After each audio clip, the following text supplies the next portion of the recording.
Panjongko. Panjongko bisa jangkep. Kalau untuk kuduning tak jangkep. Pangangen-angenku abot nanging najan to abot dikaya ngopo. Aku besok jumeneng dadi raja ana ing kerajaan Baghdad. Nanging sing gawe bingung ing atiku.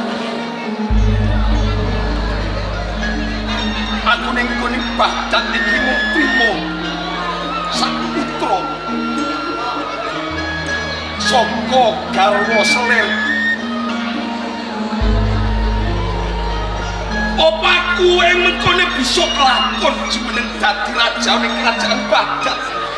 Putraku Salabi.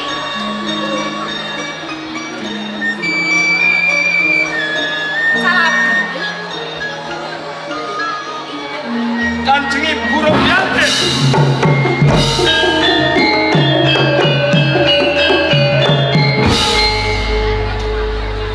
Tak rungokke sukuku. Kowe kok berenang-berenang. Tenane sing kok pikir kuwi opo? Menapa Kanjeng Ibu menika sampun putus? Menawi Togeng Putra menika nembe kemawon lam-lam. Oh jeneng lapon pirak ya ana jengerane to. Ing mriki kula mengagalehaken perkawis kula menika sampun dewasa. Kang putra nggadahi panjangka. Ing mriki kula badhe waloka dumateng Kanjeng Ibu Rohyanti kersanipun mangertosi menapa kang dados panjangka kula Kanjeng Ibu. Najan to abot dikaya ngapa ing mriki kedah kula saged kalempaan. Kang dados panjangka kula pengen dados raja wonten ing kerajaan Baghdad.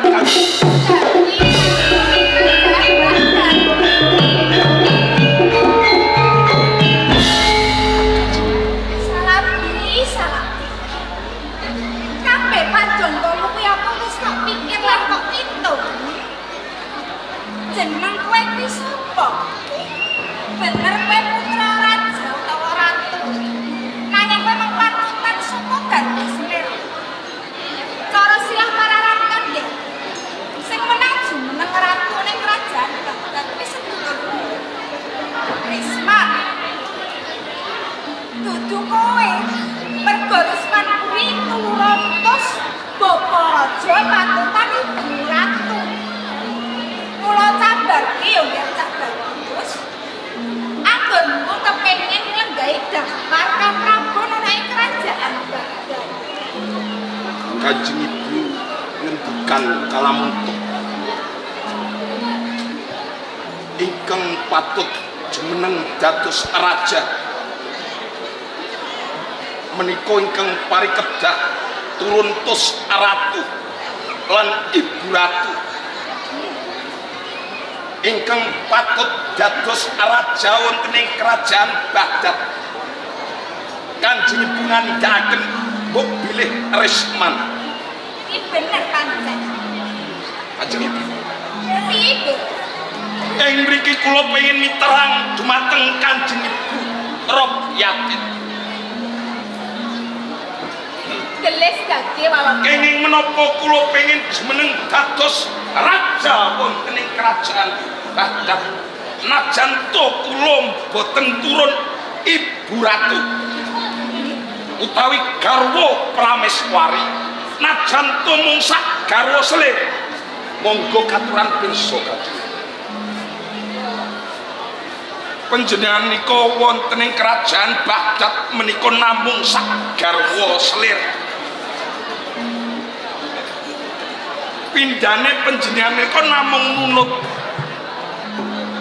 Nanging ageng panjangka kula menawi to kula kelampahan jumeneng dados raja wonten ing kerajaan Baghdad tertamtu kula saged mulyakaken dhumateng Kanjeng Ibu nanging benten menawi to ing langkenipun Kang putra boten kelampahan jumeneng dados raja wonten ing kerajaan Baghdad tertamtu panjenengan dalah kula menika aji godhong garing Kanjeng kabeh haturmu pancen bener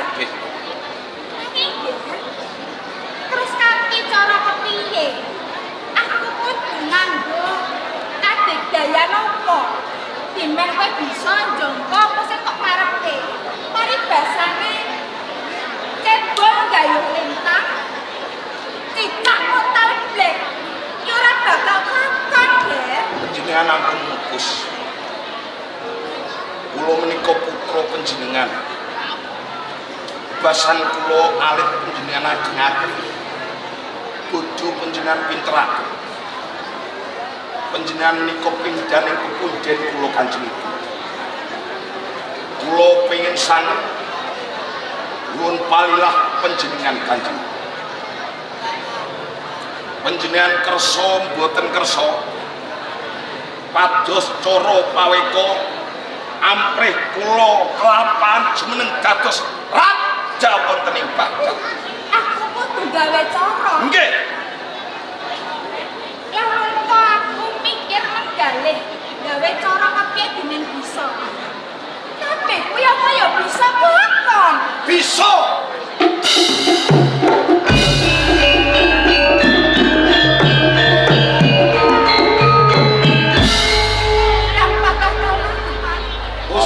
ayu ket sakjroning batinku bareng tekane sampeyan ngandhake bisa lakon kabeh kuwi ora bisa lakon kakang jalanan apa cara silah para ratu wis ngandhake yen to sing menang jumeneng ratu kuwi kudu turastos bapa raja lan ibu ratu Kanjeng Ibu ngap paman bagi mulya rasaning kula najan dereng kelampahan kula dereng kelampahan jumeneng dados raja wonten ing kerajaan Baghdad nanging nalikaning paman kelmanan ngandhaken kalamun toh bisa kelampahan kula jumeneng dados raja kanthi margi kang kados pundi mah ngaten nyuwun sewu Ndara Putri piye kakang napa sebabipun kula lanyo bilih ingkang putra saged jumeneng raja wonten ing kerajaan Baghdad jan Basuki kedah mawa Prabeya terus panjangka kedah dijangkah tanpa dijangkah sengara badhe kelampah lagi to pancen cara silah paraton ingkang putra menika boten menang jumeneng raja wonten ing kerajaan Baghdad jalaran kang menang jumeneng raja amijil saking garwa Prameswari ing mangka sang putri menika garwa paminyit utawi garwa selir nanging bau dan silsilah menika sing damel sinten kula nyuwun pirsa sing gawe ya menungsa nah menawi silsilah kang gawe menungsa kudu diowahi menungsa kudu diwahi menungsa napa sebabipun ngantos silsilah kang damel menungsa niki mung akal-akalan akal-akalan kepiye kan nggih mergo napa jumeneng raja menika menang perintah boten menang diperintah gitu yo kula enak dan bisa dikuasani banjur sing bakal ngowahi kuwi sapa nggih kedah panjenengan Tengewai sepisan Kang Garwa nggih Garwaku Rustam Haji enggak mati kudu mati Kang angka kalih Risman terus singgara menawi mboten margi kados ngaten sengara kelakon putra juru raja menika Baghdad ya terus bakal ninggake kabeh cara mesti sapa antum damel nggih antum babi ente kula sing damel geger wonten ing sakjaripun kerajaan Baghdad nggih kula sampun pasekuton kalian baru berayak berandal menawi kerajaan Baghdad sampun geger padahal belum bebet wonten senawipun sang raja nggih Rustam Haji Leno Paling dados paman sampun sapekutun dumateng para pilanganing Baghdad. Kula sarujuk nanging lho nggih kula kersa mbiyantu ingkang putra dados raja ing Baghdad nanging kedah wonten syaratipun. Syaratipun menapa? Menapa wujuding bondo apa pangkat derajat Titik badhe kula tenan. kula pun dhuwur Nggih. Kula mangertos blonjone wis tumpuk undung. lajeng menapa Syarate ibumu kudu gelem dadi bojoku. Kakang Kelmanan lah kok aku kudu dadi bojomu iki piye wis cetha gamblang yen to aku iki isih dadi karwane Raja Rustam Haji lah kok kudu dadi bojomu Mula kula ndadek ikuh sing kados ngaten. Rustam Haji dipateni. Panjenengan dados rondo anak panjenengan dados raja. Kula sing ngukup rondone ngoten lho. Kemanan raketan aku to anakku iso dadi raja Lho nggih to, sampean kok golek ini namung junior malih sing golek ki sinten? kok apik nggih Kanjeng Ibu. Apik piye Kanjeng Ibu piye nggih Gak iya atom. terus paman Pakah Kelman.